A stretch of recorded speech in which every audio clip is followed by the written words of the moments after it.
happy International Women's Day to all the fabulous women out there at every single corner of this globe who, for me in my life, are my absolute rock and have provided me with so much for so many years. So thank you to all of those I know and all of those I don't know. So I want to say a couple of things. Firstly, a lot of my work in my own arts practice is really a kind of a reverence to the work that women engage in, whether it be making, mending, on an ongoing basis. And through my making, I remember and acknowledge all of those thousands of millions of billions of hours that women work that aren't necessarily recognized, that aren't necessarily paid for.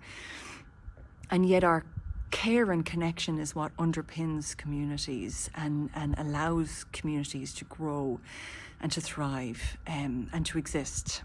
And so when I weave, I acknowledge all of those unrecognized hours.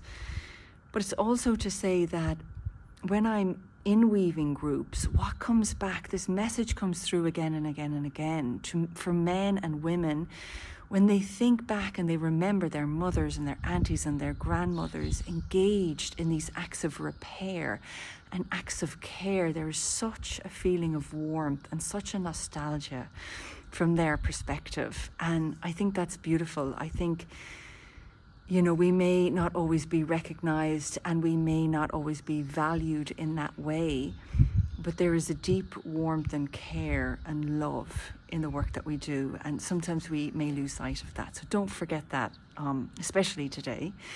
And second of all, I just wanted to show this gorgeous box of wool that I've just received from Eru, who I would purchase a lot of my wool from.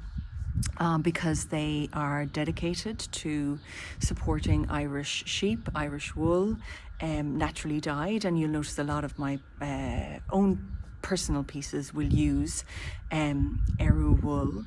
And for anyone who's coming to my workshop on the 22nd of March in the Coast Guard Cultural Centre as part of the European Wool Month week celebrations, you'll be getting to play with this wool, which is even cooler. So again, happy International Women's Day and have a lovely day, everyone.